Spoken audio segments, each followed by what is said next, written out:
Have you ever wondered what it was really like on the Titanic during its final moments? We've all seen the movie, the lights flickering and then going out as the ship slips beneath the waves. But what if I told you that part of the story isn't entirely accurate? In fact, one of the most incredible and often overlooked stories from that tragic night is the tale of the Titanic's electrical system and the heroic engineers who kept it running against all odds. Let's travel back to 1912. The RMS Titanic wasn't just the largest ship in the world.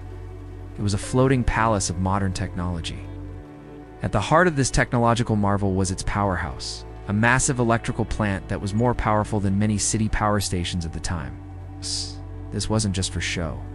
This system powered everything, from the thousands of light bulbs that made the ship a beacon on the ocean, to the electric heaters in the first-class suites, the massive kitchen equipment, and even the newfangled electric elevators. It was a symbol of progress, a testament to a new era of luxury travel. The source of all this power was a set of 4 enormous 400-kilowatt dynamos, essentially giant generators.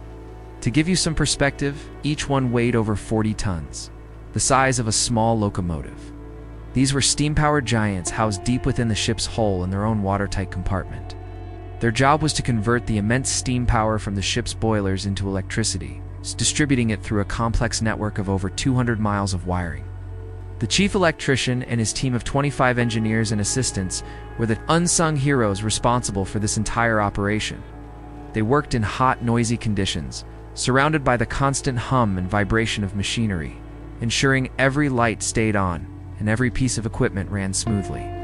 For most of the voyage, their work was routine, a behind-the-scenes job that passengers never gave a second thought. But on the night of April 14th, their routine job would become a life-or-death mission. When the Titanic struck the iceberg, the impact sent a shudder through the entire vessel. Down in the engine and boiler rooms, the reality of the situation was immediate and catastrophic. Seawater began pouring into the forward boiler rooms, extinguishing the fires that produced the steam. As each boiler room flooded, the source of the ship's power was being systematically choked off. Yet, amidst the chaos and rising water, the lights stayed on. Why? This is where the story of incredible design and even more incredible bravery begins. The ship's chief engineer, Joseph Bell, and his entire team of engineers, electricians, and stokers made a decision that night.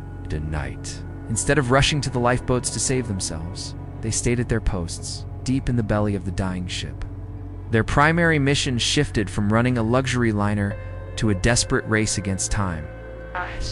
They knew that as long as they could keep the dynamos running, they could provide 2 things that were absolutely essential for survival: light and communication. Imagine the scene. It's the middle of a freezing, moonless night in the North Atlantic. Without electricity, the ship would have been plunged into absolute darkness. Panic would have been instant and widespread. Passengers trying to find their way from their cabins up to the boat decks would have been lost in a maze of dark corridors.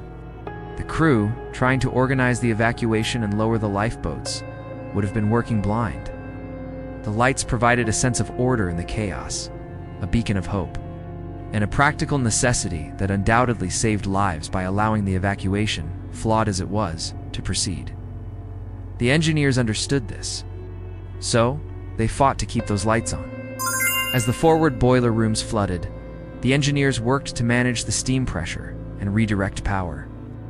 They had to shut down non-essential services to conserve every last bit of energy for the lights and, crucially, for the wireless radio. This radio, the Marconi wireless telegraph, was the ship's only link to the outside world, its only hope of rescue.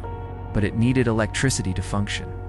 Without the engineers keeping the dynamos spinning, the radio operators, Jack Phillips and Harold Bride, would have been silenced. Their desperate CQD and SOS signals, which eventually reached the rescue ship Carpathia, would never have been sent. Think about the conditions these men were working in. The ship was tilting at an ever-increasing angle. The deafening sound of steam being vented from the boilers would have been mixed with the groans of the ship's steel frame and the roar of incoming water. The floor beneath their feet would have been slick with oil and seawater, and the temperature would have been dropping as the icy Atlantic poured in. Yet they stayed. Were manually operating pumps, trying to slow the flooding.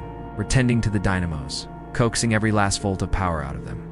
Eyewitness accounts from survivors who passed through the engine rooms describe a scene of calm, determined activity, These men knew they were likely sacrificing their own lives, but they continued their work. For more than 2 hours after the collision, as the ship slowly sank, the lights of the Titanic burned brightly. This is a fact often missed in popular retellings. Survivors in the lifeboats described watching the ship, with all its decks illuminated, tilt higher and higher into the air. It was a surreal and haunting sight. The power only failed in the final moments, just before the ship's back broke and it began its final plunge.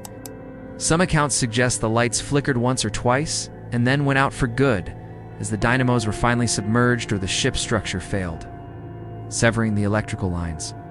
This heroic effort by the engineering staff meant that distress signals were transmitted for nearly 2 hours. Those signals guided the Carpathia to the scene. While it arrived too late for the 1,500 people who went down with the ship, it was just in time to save the 705 survivors shivering in the lifeboats. Without the electricity to power the radio, the number of survivors would almost certainly have been 0. Every single person rescued from the water that night owed their life. In Part 2, the 35 engineers and electricians who remained at their posts until the very end, not a single one of them survived. Their story is a powerful testament to duty and self-sacrifice. They weren't on the deck in the public eye. They were hidden away deep inside the ship, performing a vital but invisible role. In the ship's final hours, their bravery shone as brightly as the lights they worked so hard to maintain.